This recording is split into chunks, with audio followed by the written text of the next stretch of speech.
Hello and welcome to Moffside, the football podcast from the south of the South Island, broadcasting all around the world to as far away as Perth and soon to be our new viewers in Iceland. You can't get much further away than that, can you? This is all true. Tom Fittle's going to go to Iceland and he's going to be watching it from there, so we'll have spread across the entire globe. Every week there's a new country. There's a new country, and another one of the eyes. Yeah. Yeah. We're cracking all of them, Yeah, we're cracking all the eyes. Guests this week are Renee Bacon, the Baconator. How are you doing, Ren? Good, thanks. And Josh, how do I pronounce your surname, just for the listeners? Sansucie. Sansucie. Yeah. Josh Sansucie from the men's team. So doesn't sound as good when you say it. Josh Sansucie, yeah. Sansucie. Actually, there's a chant there, I think, as well. A Sansucie chant must be Sansucie. Yeah. Coming on. Something there, yeah. Jesus. Because actually, when I took the kids to the game on Saturday, my son's friend said, "Do they have any chants for Southern United?" And I was like, "No, we haven't really got anything, have we, really?" So, if you hear a Sansucie chant coming from the stands in childlike voices, you know that where that's come from. So, what a weekend though to start the weekend and start the season for the men. 4-0 win at home. Women got a 1-0 away win, but still a very creditable win because that was off the back of that double-headed weekend. The game after that is traditionally the one where people maybe crash and burn. So, if there was going to be an upset, that was the one to get through. Renee so doesn't look too pleased there. A win's a win, Renee. It is a win, but goal difference is very important for the position that we're sitting in at the moment. Very important.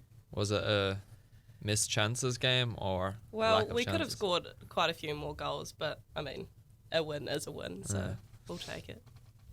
Yeah, and of course 4-0. So we're talking about goals.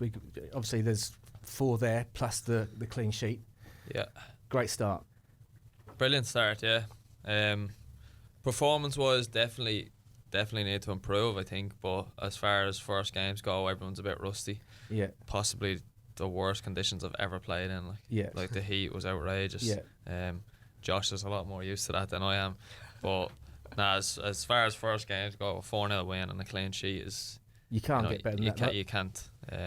Good for some of the boys to get off the mark as well. Yeah. Yeah, you're right there about being a bit rusty. I was driving home from the game and I was thinking it's great for the result and it's 4-0 and that's a great opening score, but I was thinking there were some phases in the game when we still looked a little bit, like say, rusty, a little bit sloppy, maybe a bit of room to improve, but you know, it's the first game. Yeah, I think second half especially, like the last 30-35 minutes, it was pretty much all the possession was in our own half. Yeah. It was just wave of attack. Now, to be fair, it's good for the boys because they defended excellently, and we didn't really give them too many chances. Any chances we did give them, Lehman made unbelievable saves. Yeah. But yeah, loads and loads to build on. Yeah. Take that. And in the first 5 minutes of the first half, there were quite a few challenges flying in left, right, and centre. And Josh, you're on the receiving end of one particular challenge, shall we say? I honestly just couldn't believe that wasn't like a straight setting off. That just and I was standing right next to it on the sideline as well. It just looked awful. And then you seemed to be limping for the rest of the half. Yeah, look, it was a big challenge, especially coming from Australia. I thought it's quite physical over here. Yeah. But personally, I just need to, for me, adjust to the pace of the game and be a bit quicker. Yeah. I think from that sort of a team like Tasman, that standard, they're quite rough out there. Yeah, they tried to. Yeah. Paul mentioned that before the game. It was similar in pre-season, wasn't it? Yeah, very similar. Yeah, I wondered that when I saw that challenge. I wondered whether you'd been, maybe seen as a threat from them in that pre-season friendly. And I thought, let's just go and give him a quick tap. Yeah, get him early. Yeah, take the compliment. Exactly. Yeah, I was surprised as well. If you look back on the video, I sprinted straight over to the ref. Yeah, because it is one of them. And again, I don't want to get into the way football is going, but in modern football, like, that's a red card, I think. Yeah. It seemed really obvious. Yeah. But that's just the way it goes. You can't complain. We can complain. We are complaining, but it's part of the game as well. Yeah. So 4-0, great result. Did you see the New Zealand Football Instat Team of the Week? I did. Yeah. And did you see? Obviously, Joel made it onto the team. Yeah. I thought Joel had a fantastic game. At times, we seem to be playing a kind of a 4-2-2-1. Joel everywhere else. Kind of formation. Yeah, it was like that. It was kind of just free reign, especially in the first half. At some stages in the first half, we ended up with Josh, Abs, and Joel all on the same side. Yeah. Which can Sounds be like rugby. it can be great from an attacking point of view, because obviously we've got players of that ability and that Everyone's pace going down the right. connected. But then you know yourself, if you're not good enough in possession and it's breaking down, it's quite hard to recover from that position. But I thought Joel especially, his pace is just outrageous. Like, and he gives us that threat going forward.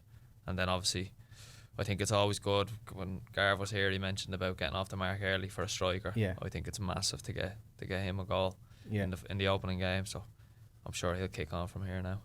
And of course the last face-ometer has worked. We're actually now one place higher in the league than we would have been without Lassie's face. Pretty much. I'm going to count that part as his face. Okay.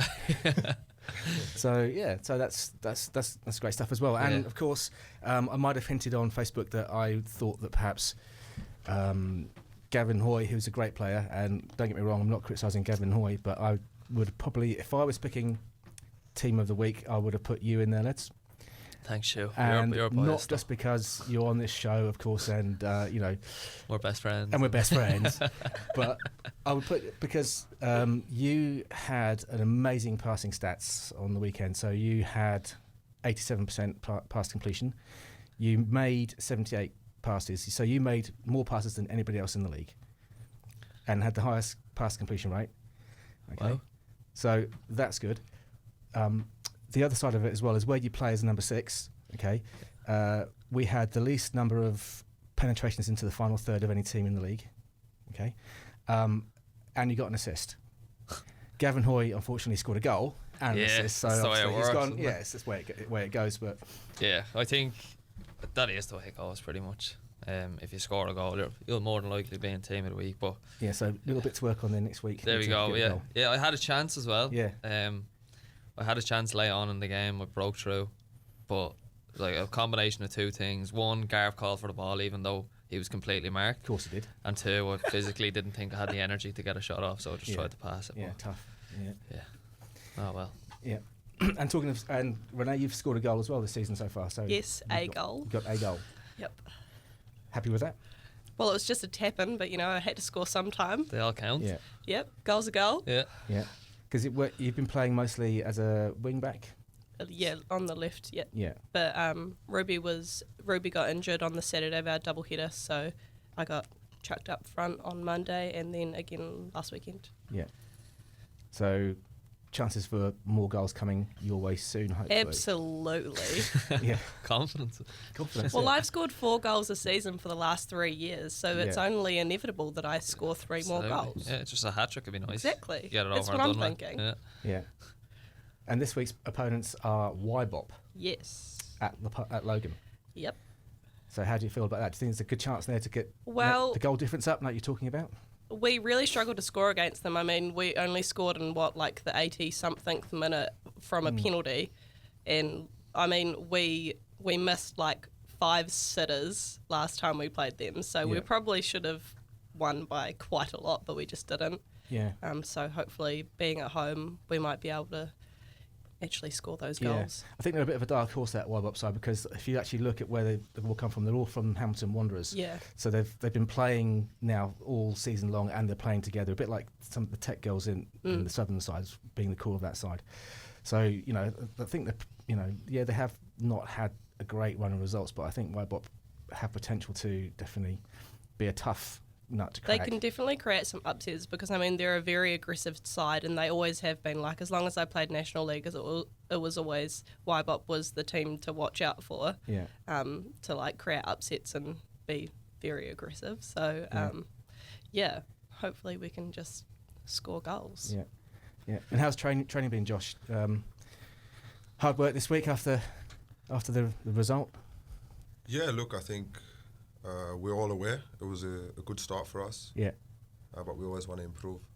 Yeah. So Yeah, could say it was a tough week. I think pre-season, all the staff and all the players put in the work, so hopefully we can continue to reap the benefits. Yeah, because, it's derby game this weekend. 5-hour derby, yeah. And this time we're going into a derby being 3 points ahead of Canterbury, which is not normally the case. No, great but time. But it's not going to be, great time too. But Yeah. it's not going to make any difference when you actually get onto the pitch and you're up at English Park. It's still going to be a terrific battle up there. It never does, really. Does it? In terms of these games, it doesn't really matter where you are on the table, as you said. It's like, on a very, very lesser scale, it's like United and Liverpool is probably the biggest game in English football. Yeah, or like Torquay or Exeter. Yeah, similar. Yeah. But regardless, obviously United are an absolute shambles this year, and Liverpool are doing quite well, but still when they play against each other, it's a massive, massive game. And you're seeing this year, it kind of goes out the window. Yeah. Finish 1-1. So, but similar. It doesn't really matter about standings at the time. It's about when you get out on the pitch, I suppose. Yeah, because they'll be tough opponents. So, Josh, tell us a little bit about yourself. Where have you come from? You've been playing in Australia, you say? Yeah, so I've been in Australia for the past 8 years now. I've been playing in MPL, which is like the second tier, in a lot of cities, Melbourne, Sydney. Most recently, though, I've just been playing on the Sunshine Coast, which is it's local league for me back home. So moved back in with my family, and been enjoying local football. A lot more freedom. Mm-hmm. Obviously, coming here to Southern, it's a lot more. There's a big difference, for myself. And I've been enjoying it though. So what are the differences then? I mean, I'd say from local football, you look at players like you mentioned, Joel, players like Chris Wingate, not because he's here, but Leds, Chief, Gobs, they're the players who are our leaders and good players. It was a role reversal. I had that role back home playing in local football over this past season. So I'd say the biggest difference would be the professionalism, experience, decision making. And it's great now because I get to learn from these guys. So, Yeah, all good. So you were playing on the right wing, wearing the number 11 shirt. Confusing. Have you always been a right wing? Is that your natural position? I used to be a 10 growing up. Most recently playing on the left wing. Yeah. So it's a new role for me. Yeah. The left wing's kind of taken, although I'm not quite sure whether Joel actually wants to stay out there. He seems to be quite happy. Yeah. I think that's what everyone strives for, though. I think a bit of kind of mixing it up and some combinations between. And you end up in different parts of the pitch. If you've got those three attacking midfielders being really nice and fluid, and then you and Chris, or whoever's playing alongside you, nice and solid in front of the back four, then that's a nice combination. It's not bad. It's not bad. Yeah. To be fair, poor Josh has struggled a little bit with the weather. With the weather? Yeah, he hasn't been happy at all in pre-season. And he's accumulated a ridiculous amount of fines because he just continues to wear extra clothing. Yeah. You don't wear gloves to train, do you? I don't wear gloves, but yeah, definitely. It's I am climatizing. It's taken longer than I expected. Saturday was fine then, wasn't it? See, in Australia we play at night, so I'm not as used to the heat as some would say or think. Yeah. That was a test for me as well. But the weather here has been my biggest challenge, certainly. Yeah. And it has a massive, for me personally, it has a massive effect, on your mentality and also on the pitch. So. Yeah, Renee's nodding. Yeah, well, the last 5 games we've had have been absolute scorchers, so no good. Especially the turf just heats the place even And you just more. get bad tan lines everywhere. Yeah, I'm not too fussed about that, Renee, to be honest. I haven't had a tan line ever. But I see where you're coming from. Yeah. Let's crack into the medium fire round. So at this point, Holly's reminded me to point out that if you're watching the YouTube version at home, from now... Thank you very, very much for agreeing to do this. Definitely our biggest guest I think we'll ever have on the podcast, Juan Pablo Angel. So Juan's going to take part in our very popular medium fire round today. So 5 questions, Juan. Question 1. All right, Danny. 617 appearances and 224 goals. Correct me if I'm wrong. You're wrong. I'm wrong? Yes. Yeah, how far off? I think it was close to 310 goals. 310 goals? Yes. Okay, I think we might start. In terms of the games, I don't have the exact number, but it was a bit more than that. Okay, well I'm gonna have to apologise. That's fine, no problem. Whoever's in charge of your Wikipedia page needs to get some work. Yeah. All right. But in general, what do you owe your success to? Danny, I would say hard work. I mean, obviously I have the ability since a very young age to score goals. I always play as a number 9, as a forward, as a striker.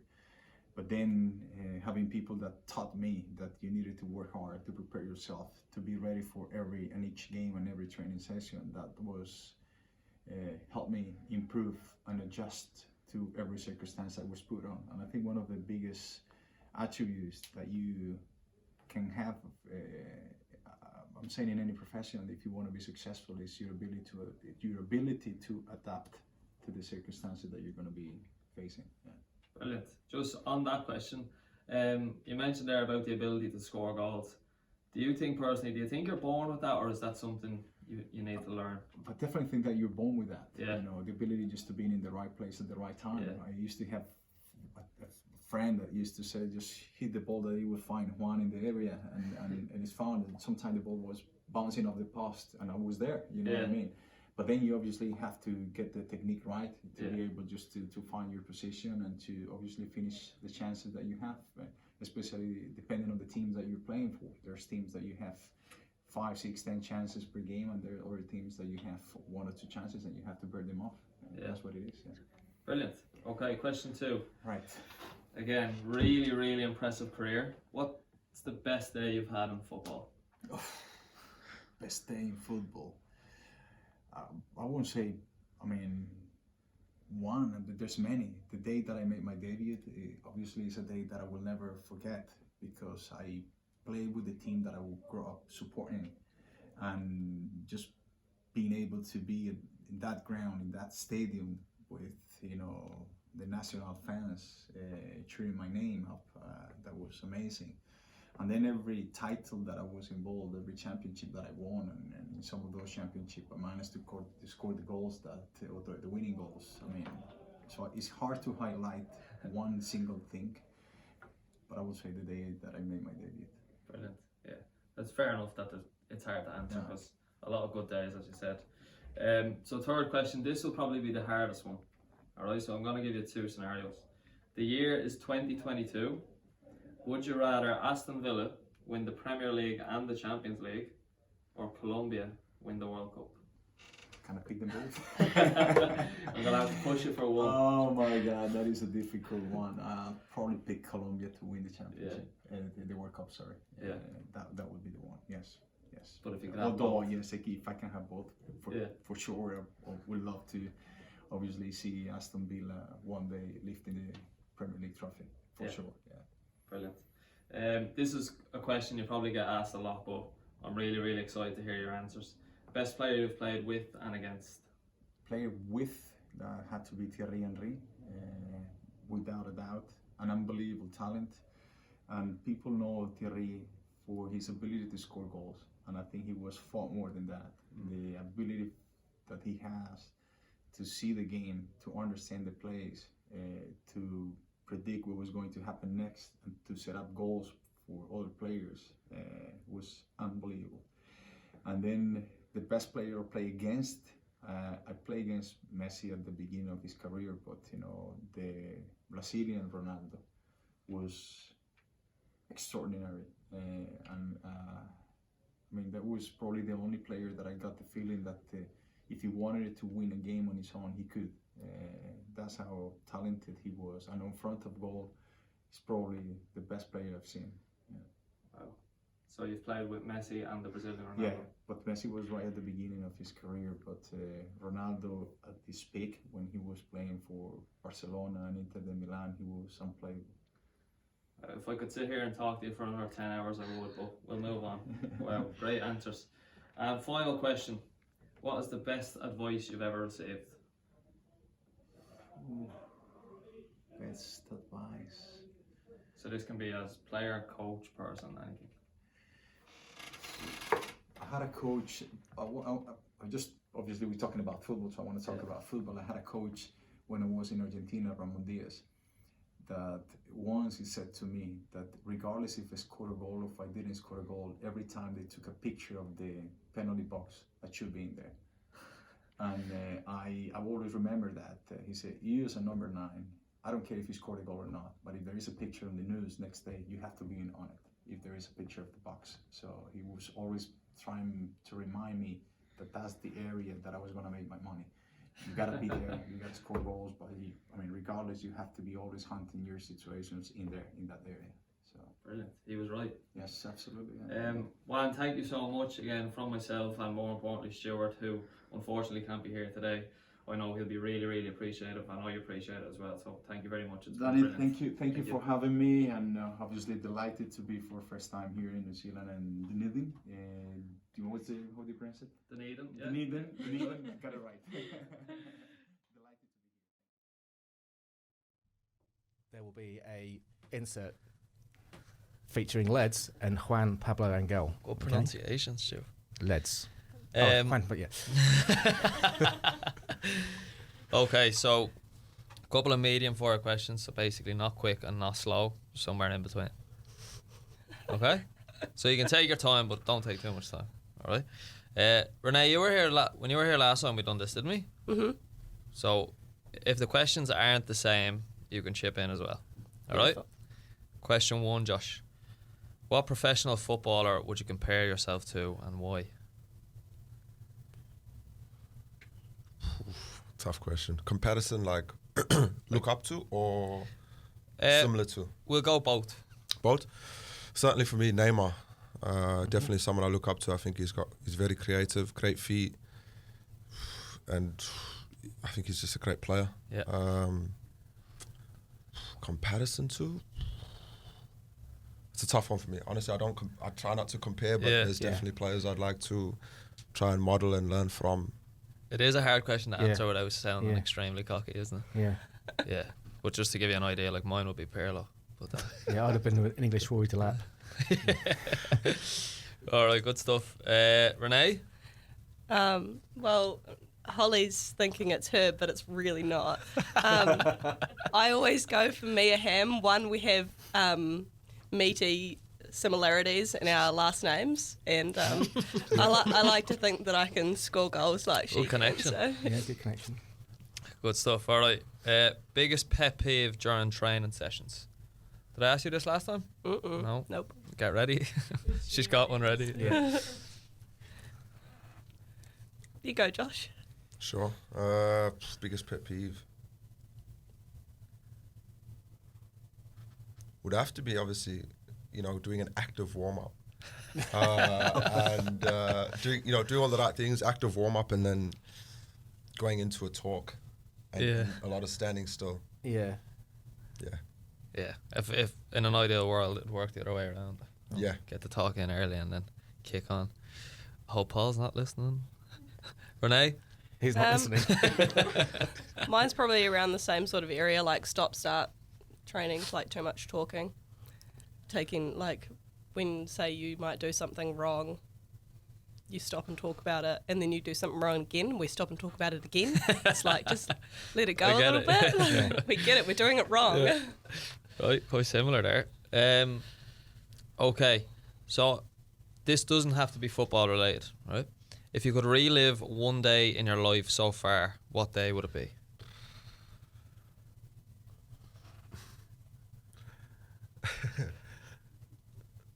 For me, it's certainly just family. Christmas time, good food, abundance of joy, happiness. Yeah. Yeah, family, being around family, number one. I like that, Josh. Great answer. Renee? Yeah, I probably don't have any specific days either. I mean, my life's been relatively boring, to be fair. So, yeah, just Christmases in general would be a good one. Right. You can't copy. I can't allow it. Sorry. No more copying answers. Right, well, I'm interested to get the other side of it then. from a football perspective, what day would you relive?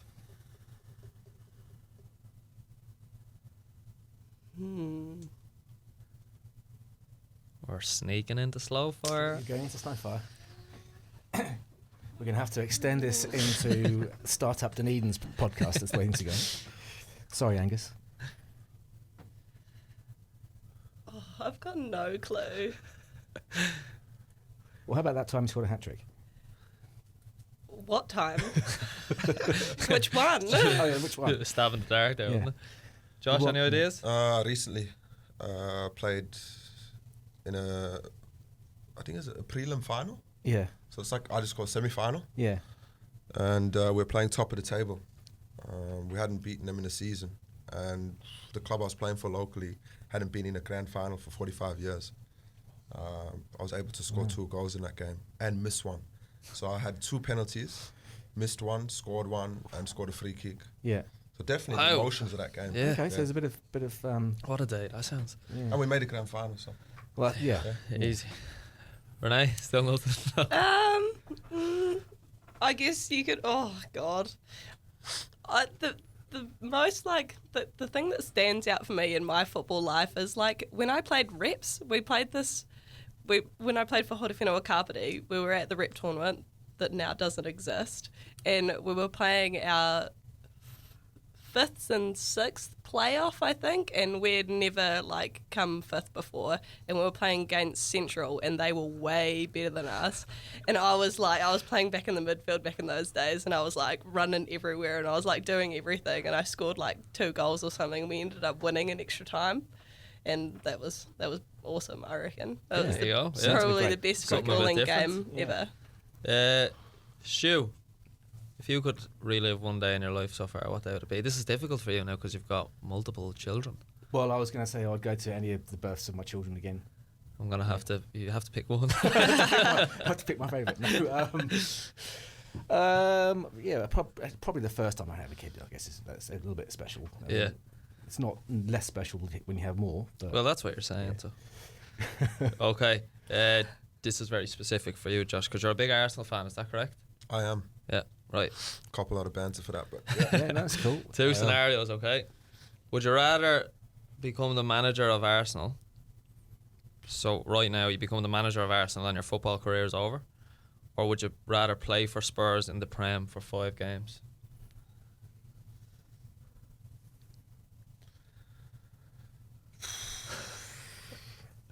of course, live the dream. I'd have to say play. You have to play. I'd have to play. You'd have to play. I would play. Yeah. Even though Arsenal need a manager now. Yeah, horrendous result again this morning. So you're turning your back on your beloved Arsenal and you're going to play for Spurs. If that's the way you want to word it, Yeah. that's how we have to do it. Yeah. Okay, final question for both of you. Best bit of advice you've ever received in football or in life? Jesus. You take the honours. Deep. Shoot. Shoot. Just shoot. Yeah, shoot. Yeah. We've gone from Panzer's inspiration to shoot. Okay, Josh, can you beat shoot? Short and sharp, straight to the point. Yeah. I'd have to say, give it your everything. Especially more recently. It's become more relevant to, going after, trying to be a winner and improve all the time, every day. Yeah, go give it your best. No matter what the situation is, no matter the outcome, you got to give it everything. So Yeah. Pretty good. No matter what the situation is, no matter what the outcome, just shoot. Yeah. That's You what I'm heard it here saying. first, kids. Yeah. Just That's watch it. out. You guys are going to score goals this weekend. Because of that, yeah. You'll be like, Yeah. Renee Yeah, said just shoot. shoot. I'm Just just shoot. going to shoot. Well, yeah, maybe if you'd just done that. Maybe if you'd Yeah. just shot, Yeah. Exactly. you would have a goal Yeah, and an assist. It's quite relevant. Yeah. And I'd be in Gavin Hoy. team of the week. See, Yeah. it's all coming Exactly, together see? now. All yeah. come together. Yeah. But I mean, having said that, though, I like what you're saying, Josh, about being a winner and trying to find the way to live to be a winner. I mean, there's more to being a winner than just winning games, isn't there? I mean, it's how you live your life, how you prepare yourself, how you project yourself onto the community, how you deal with your teammates, how you deal with coaches, how you apply yourself, and your attitude towards the game. 100%. Look, I believe, and from my little bit of experience, is off the field is more important than on. Yeah. So everything you do in preparation, you see it on the pitch. I don't know if it's the same for you. Absolutely, yeah, 100%. But yeah, definitely. I think there's a lot more to. I used to believe, it was just football. Until I hit a brick wall and you realize there's way more to life than football. Football's it seems like everything, but it's a 5%.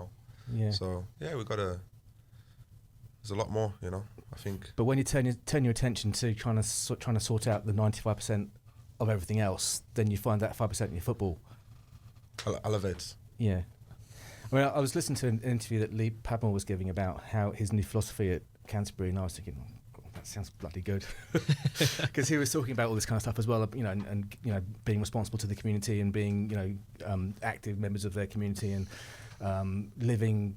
He called it dragon values and all that kind of stuff with their team. I know Paul's been doing that as well with Southern and stuff, but that was pretty frightening when I saw that. So I was actually quite relieved when they got the loss this weekend, because at least we've got 3 points. Yeah. Going into that game. Yeah, got a bit of a head start. Yeah. I think what Led said is important, especially for our attacking players and the defensive as well. They kept the clean sheet. We should be confident going into this weekend. Yeah. Whoever's on the pitch, because Jolie, Garbs, scored goals. Yeah. Going in with confidence. Absolutely. Led's man of the match performance, so. Yeah. And the backline, I think, credit to them as well. Yeah. Excellent. Backline were really good. I thought actually Tim O'Farrell had a great game as well. Yeah. There was, do you know who you made the most passes to in the game? I've got this stat as well. No, I don't. I hope to God it's somebody in a forward. Huh? It was actually you made more passes to Abs. Abs, there you go. Yeah, well, you made more passes to Abs. Giving it to the 10. Then you did make more passes to Conor O'Keefe, and then it was Tim. So it was either going to either side or in front. So you didn't have to add the last thing in there, Stu. Like, you made me sound so good there, and then just took it away from me. But listen, I'll take it. Yeah. See, the thing about stats is, right? Yeah. I'm not a lover of stats. When it comes to like pass percentage, obviously I enjoy that stat because I'm a midfield player and what I pride myself on. But when it comes to like assists and goal stats, I don't agree with it for a simple reason. Like the best pass in a move will not always be the one that leads to a goal. Yeah. Or the goal will rarely be the hardest part of a move. Yeah. For example, if somebody plays a 40-yard pass in between two defenders, a winger runs onto it, squares it, and the striker scores. Striker gets a goal, winger gets an assist, but the magic was leading up to it. So that's in that sense, I'm not a big lover of stats. Yeah. Like Messi is the one for me. Like I reckon Messi has more assists than anyone else in the world comfortably. Because some of his passes that release players, and then it just becomes easy to just square it across the box and it's a goal. Yeah. Whereas he's just dribbled inside, probably past two players, and played a pass through the eye of a needle. How do you feel about James Milner as a player? Very, very big fan. His stats are awful. Are they? Yeah, his stats are awful, like on assists and passing and all that kind of stuff. Yeah. His stats are just down 0, but he's what they would call like a no-stat all-star, because what he does off the ball, tracking back when people go off up front, and little moves here, left, right, centre, and starting moves. Yeah. You can't track that on the stats. Yeah. But if you look at James Milner without stats, like just say stats didn't exist. Yeah. Personally, anyway, I would call him like a Mr. Consistent. Yeah. Because you know where you're gonna. It's always a 7 or 8 out of 10. Yeah. Very, very rarely does he drop below that. Plus, he's one of the oldest members in the Liverpool squad, and he wins every single fitness test they ever do. Yeah. He's just a machine. So, yeah, bit of two sides to it, but yeah, that's my thoughts on the stats. But I appreciate you doing the research too. It's okay. I've got my sources, and I like to make, because talking about this kind of stuff on air is kind of a great place to talk about it. It's probably more useful for us talking about it to fans than sometimes it is talking about it in the sheds. Yeah, absolutely. I'm sure all the fans are listening anyway. So all the fans are listening, all 200 of them, from here to Iceland. Well, that's all we've got time for now. This has been Moffside. I'm Stuart Moffat. I've got Leds here, of course. Holly's here, of course. We've got the Baconator, Renee Bacon, and Josh Sansucie. Goodbye.